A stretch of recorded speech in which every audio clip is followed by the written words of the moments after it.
Hi Gemini, welcome back to the Warrior's Journey Tarot. This is your reading for May 22nd to the 26th. I'm going to be using the Shadowscapes Tarot by Stephanie Puig-Law. Alright, let's get started with your read. The first card is the situation, second is you, third is what's surrounding you, fourth is the outcome, last one is the underlying energy. I'll pick the cards on the bottom as well for the first four pulls, just to get more clarification, and then I'm going to follow it up with oracle cards. So this is for Gemini. What's the situation for Gemini, Sun, Moon, Rising, and Venus, please, for May 22nd to the 26th? What's the situation, please, for Gemini, Sun, Moon, Rising, and Venus for May 22nd? Oh. Four of Pentacles, Nine of Wands.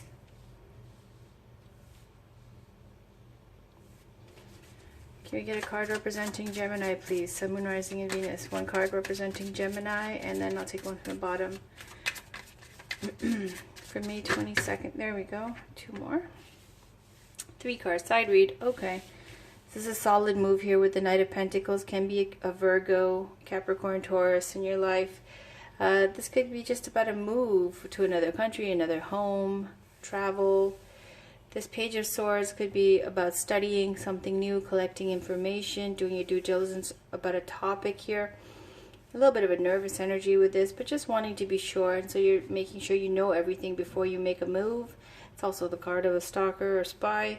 Okay, the Nine of Cups here is an offer of love coming in from somebody. It could be a water sign, Cancer, Scorpio, Pisces. Very romantic, dreamy energy there. And then Nine of Cups makes your wish come true. Okay. Last reading for you guys was very, very positive. Let's see what card we get for you now. Can we get a card representing you, Gemini, Sun, Moon, Rising, and Venus for May 22nd to the 26th, please?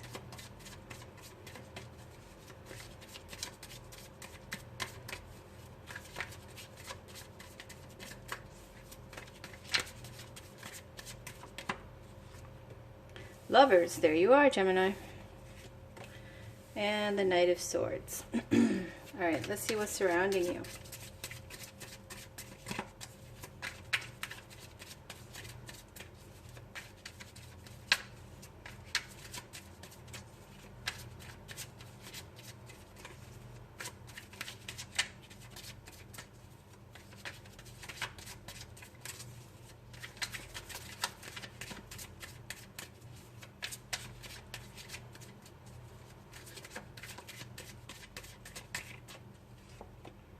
Emperor, Six of Wands. Let's get the outcome.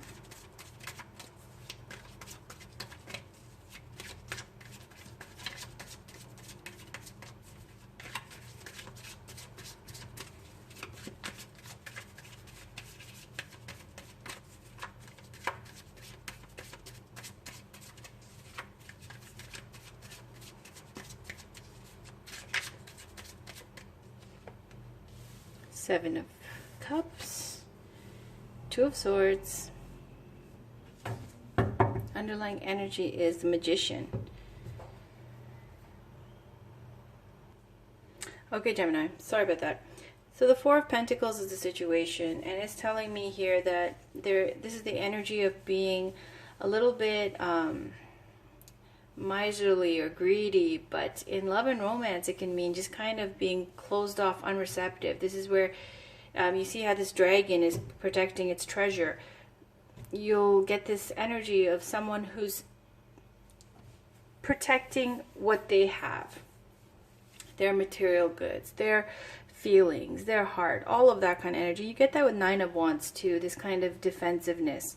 So this gives me this feeling of someone who's not open. You know, you want love. You got the Lover's card here, but it's also a card of having to make a choice or a decision, just like we see here, Two of Swords, needing to make a choice or a decision.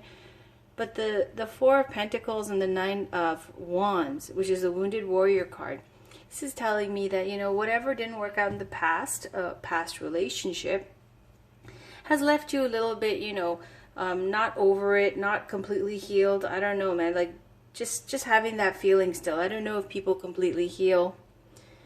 You're in that phase of still remembering it, okay, and not over it.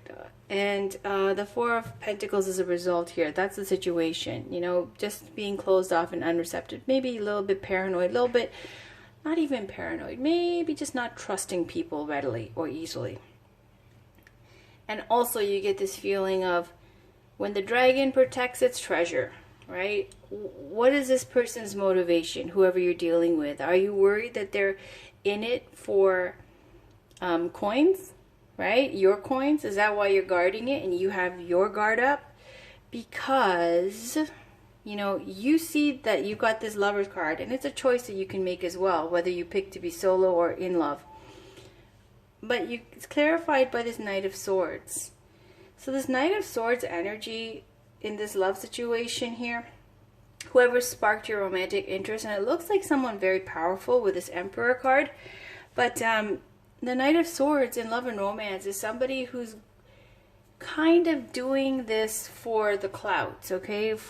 This is the energy of when you want to, you know, let's say a guy is out with his boys and then you go and see, you know, you're in a nightclub and there's the hottest chick in the place, and then you're kind of like, okay, and your friends, everybody wants her, and so you go after them because, you know, it's a thrill, like that Lover song, doing it for the thrill, you know, going in for the kill. So this Knight of Swords is very, very aggressive, like strong, moves in fast, focused, not shy, won't mince words, goes after what he wants, okay? But it's for the challenge of it, not because they're in love, right?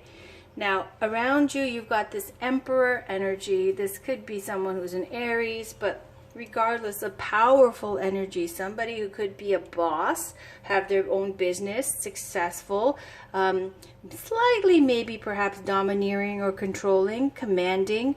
Very powerful energy. Yeah, big time male energy there with the Emperor. And so what's clarifying this is a Six of Wands. This is a victory card here. This is the card of leadership. So definitely around you, you've got somebody who's very, very, you know, not just well-to-do, but powerful, commanding. They're a leader, you know. They have a lot of people who follow them and who think that this person's awesome and cheering for them. There could be a caution here with the Six of Wands not to be overly confident, because some people are haters in the crowd. So this is what I'm seeing around you, Gemini. The question is, you have a decision to make here. You still look like you're closed off and you have your guard up, right? You have this opportunity now. Romance has been sparked. But it looks like you kind of are doing it because you're just in awe of all of this person's like qualifications and, you know, what they're about, and just a whole, like, you know, package of it, you know. And the outcome is Seven of Cups, like big plans being made here, building castles in the sky. Can be, if there's no action taken, illusory success, but I don't see it like that, okay? Especially when you have this, okay, it's not from a laziness or too much daydreaming. I feel like this is kind of like, okay, there was one deck of tarot with the Four of Pentacles, and it showed this giant person, okay, this female, and they wanted, I think it was the Tarot of the Doors or something, and the Four of Pentacles, it showed like they wanted to go through outside and see the world, right, because they were in their house, but the door was like this small, and they were like, you know, gigantic, right, like Gulliver, okay, and they wanted to go out and get love, but they just physically could not get through that door. So that's that Four of Pentacles energy. You have it here knocking on your door here, and it's fabulous. In love and romance, the Emperor is someone who's old school. They'll send you flowers, they'll pick you up, open the door for you, pay for everything. It's a fantastic energy, okay? Why? Because it looks like they really do have the power and leadership and some kind of, like, you know, business owner, successful person, okay, male energy, very commanding.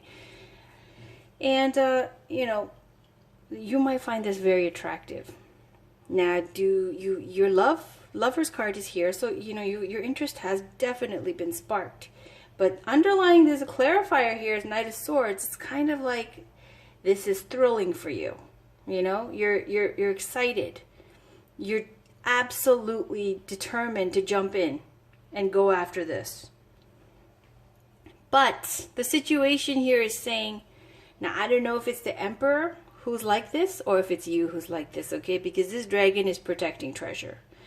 You know your situation better than I do, okay? It might be this person, it might be you. I don't know, okay? We'll find out with some oracle cards. But the Seven of Cups here, the plans are being made, you know?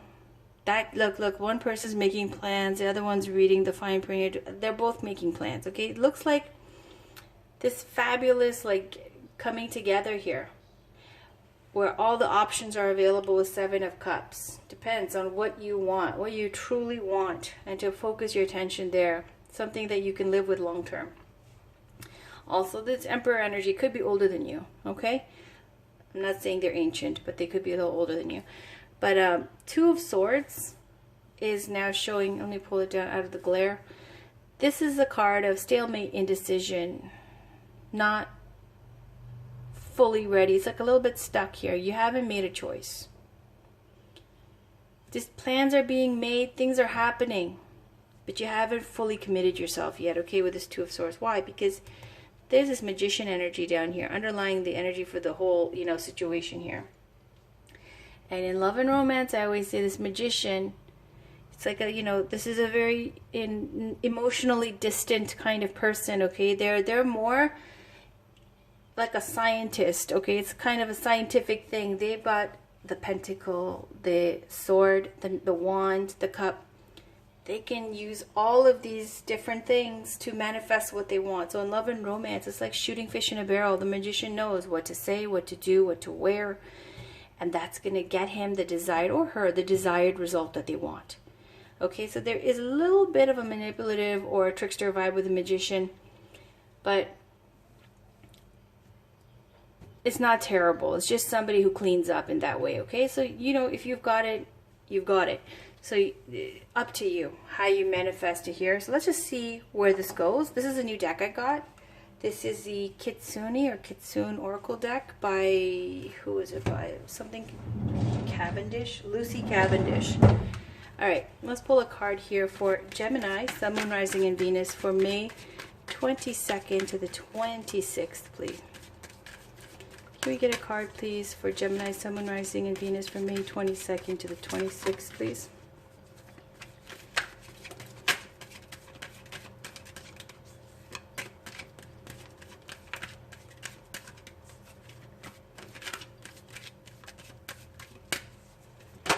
There we go.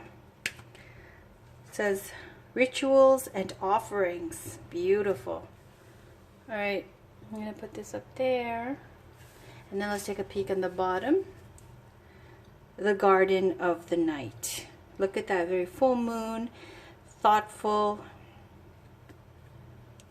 Looks like this energy too with the Magician, but let's just put this here and see where this goes.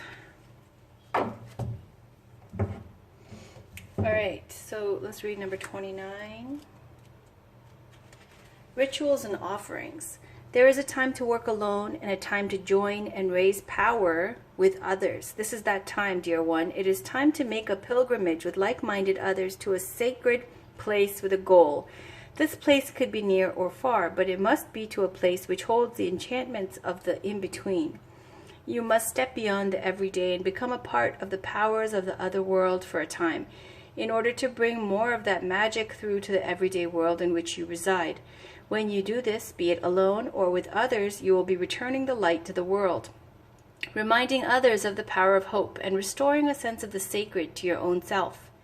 It is time to bring the light back to the world and to offer it up for others to make use of, however they wish. It is time for you to undertake this pilgrimage and to step away from the structure of the everyday, from all the things that seem to define us, and become what divines us, what makes us closer again to our true spirit. Light a candle, go to a temple, visit a grove, a sacred pool, a quiet place where the divine whispers through the trees, and with grace, humility, and awareness, make your offering to the great spirits all about us.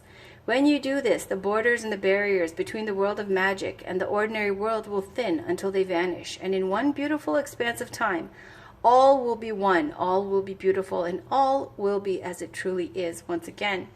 Let there be listening and reverence and quietness in your footsteps. Let your sense of self fall away and let the other world speak to you so that you become one again, part of the light of the world, and ease the suffering of all of those who have fallen into the traps of lost hope, denial of spirit, and forgotten wisdom. Bring it back, bright soul, with the simple ritual you now will make. And when you do this, the Kitsune, or Kitsune, will be with you, invisible as air, as present as the scent of flowers, as real as the blessed earth herself. So what I take from this, for some of you here, it's saying, if you are spiritually inclined, if you're doing spiritual work, okay, this is very spiritual, these cards, these rituals and offerings, going to sacred spaces, you don't have to go to, you know, all around, across the world to do this. But yeah, you could, for some of you, with the pilgrimages to sacred sites. It's saying these offerings to the spirit world, to your ancestors, to your spirit guides, it will go very far. So to do so, okay? So that the veil thins until it's no longer there, okay? So 20, the garden of the night. To the end of, you know, uplifting humanity and spreading light. Okay, so 20, let's go back there. 20. The garden of the night. There are spaces and places within the world of the Kitsune that can be found within the human world too. One of the most magical places of all is a place where we can connect with moonlight in a world that is no longer lit brightly, but gleaming with silver, the same as it is during our waking hours, yet entirely different because of the gift of moonlight. When this card comes to you, you are being asked to look at a situation, person, or concern from a different perspective and to allow yourself the space to contemplate it at a quiet time in solitude under the silver light of the moon. And that's that Two of Swords right there, okay? Within this space, there will be imaginative new ways to approach any difficulties, and your inventiveness and ability to dream into being a new approach will be of great help during the daylight hours, which so often belong to the world of work and family of others. This is about, you know, big dreams, big goals, making plans. So in these in-between times guarded by moonlight, you will not only be able to solve the problem before you, but you will have time alone to rediscover aspects of your soul that cannot seem to be fully expressed at this time during the day. At night, there is another you, another part of your identity which can be explored and in time allowed to flourish. For you are the gardener of your own soul, and you will tend to what needs to grow from within the moonlit hours and allow it in time to come forth into the light of day and become more integrated into the everyday aspects of your world. For now, find this space and place and be illuminated with a silver light of imagination and of infinite possibility. Let your imagination, creativity, dreams, and wonder all feed into your waking life's projects. Let the moonlight and the sunlight intertwine and create magic. All right, so this is a very kind of, I feel like that's the Two of Swords energy, okay, where you're taking that meditative time to stop, consider before you make a move and make a choice. All right. So let's move on now to the Alana Fairchild's Wild Kuan Yin, the pocketbook edition. I'm going to get one card here from here for, this is for Gemini, Sun, Moon, Rising, and Venus for May 22nd to the 26th, please. For Gemini, Sun, Moon, Rising, and Venus, can we get one card? Some guidance here for Gemini, Sun, Moon, Rising, and Venus for May 22nd to the 26th. Okay, that was a lot. This is for Gemini, Sun, Moon, Rising, and Venus for May 22nd to the 26th, please.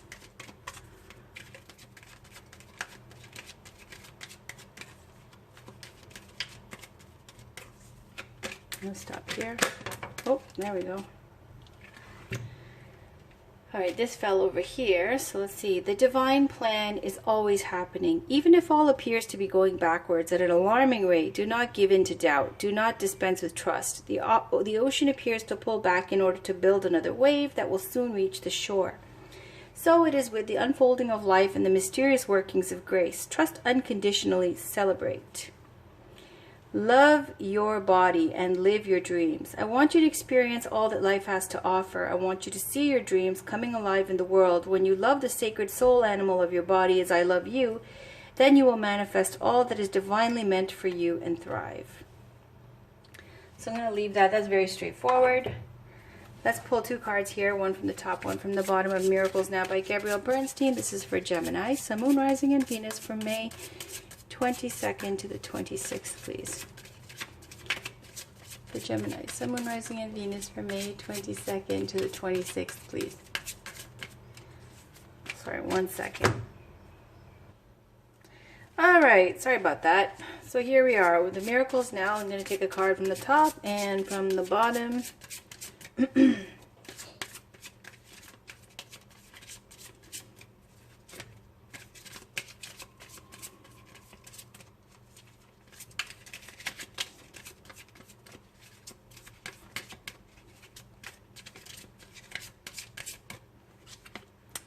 I let my intimate relationships be my greatest learning devices for spiritual growth and healing. Peace is in my pulse. So when I see these cards together, it kind of gives me a feeling that your relationship or your past relationships, okay, that you've learned from them, you've grown from them, and you're able to be at peace now, or tap into your inner peace whenever you need to, when, you know, sometimes it gets your blood boiling. Or, you know, take it for however it resonates for you. But since this seems to be a love reading, let's pull some love oracle cards, okay? The next one is the Romance Angels by Doreen Virtue. Can we please get a card here for Gemini, Sun, Moon, Rising, and Venus for May 22nd to the 26th? Can we get some guidance here for Gemini in love and romance for the 22nd to the 26th, please?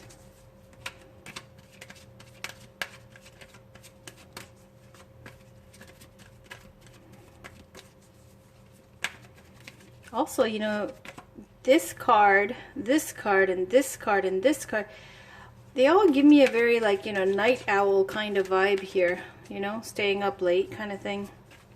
All right. Can we get a card here for Gemini, Sun, Moon, Rising, and Venus for May 22nd to 26th, please?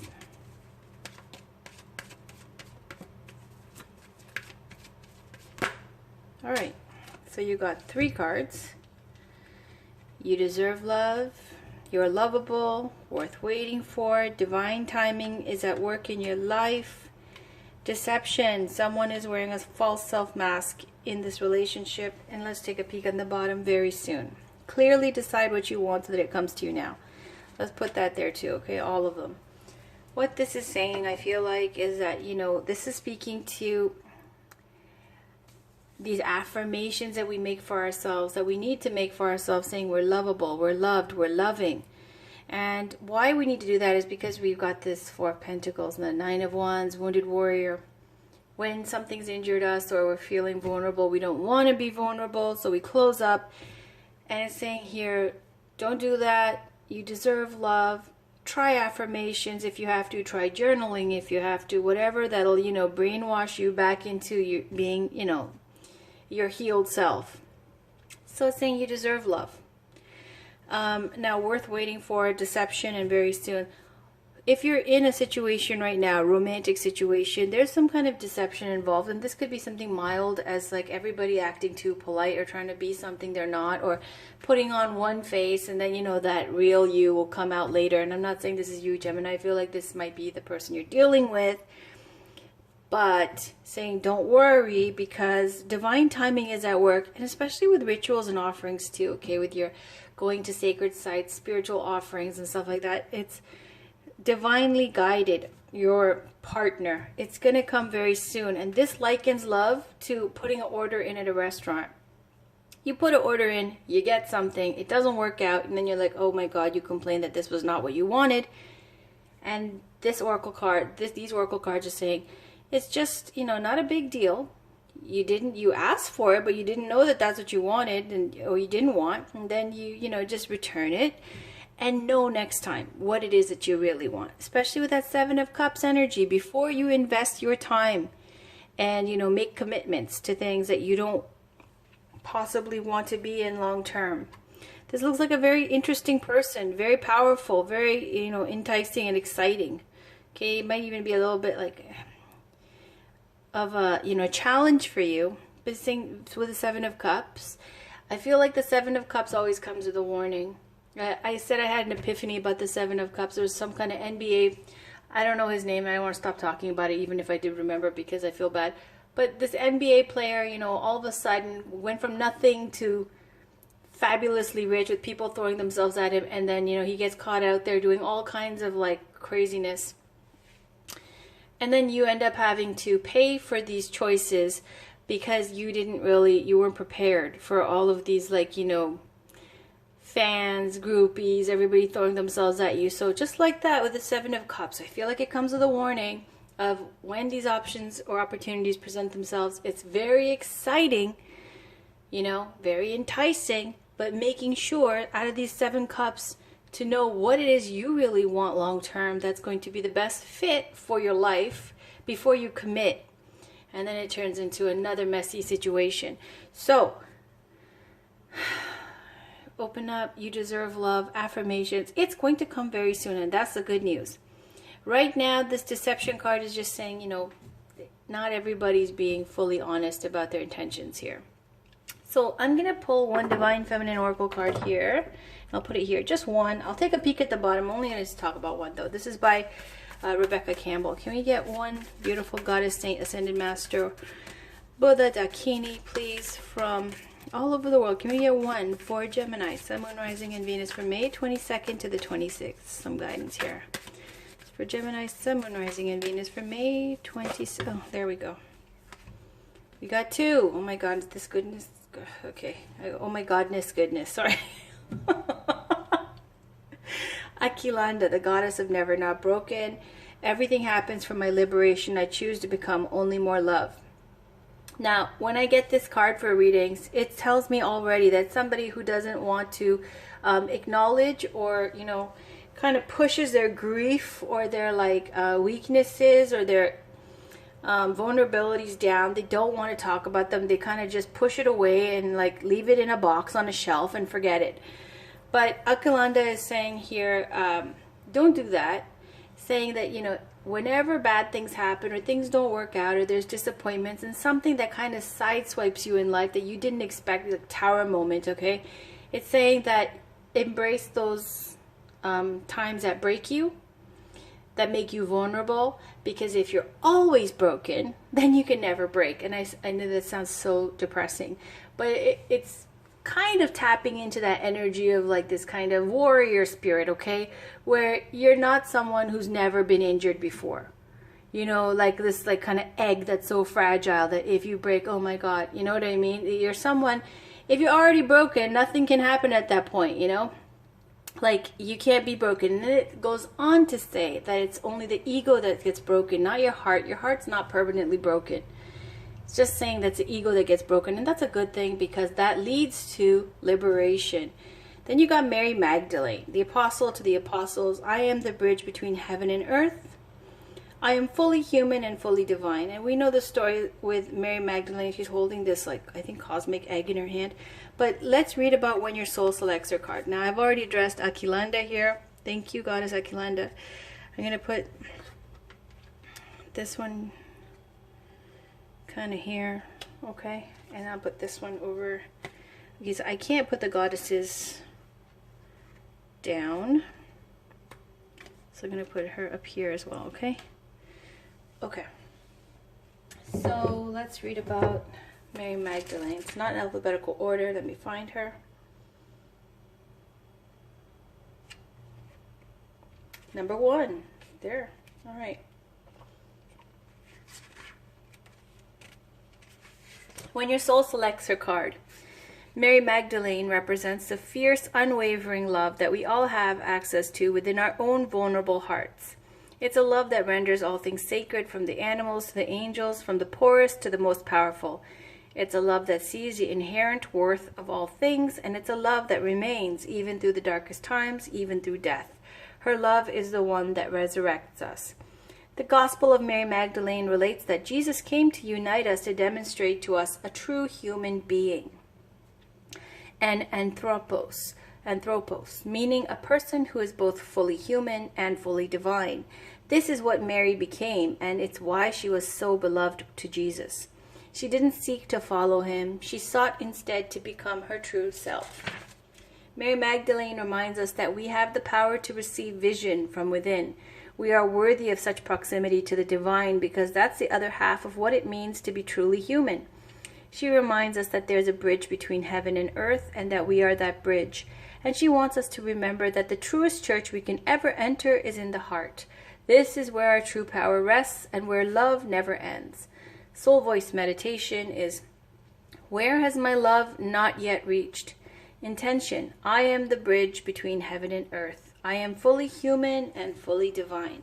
So with that fantastic last words here, I'm going to leave this reading to you guys, and I will be back in a few days with your 27th to the 31st read, as well as your June read. So please do check back for that. And if you haven't already, I'll link the videos at the end. Check out your monthly and your previous weeks. Talk to you guys soon. Bye for now.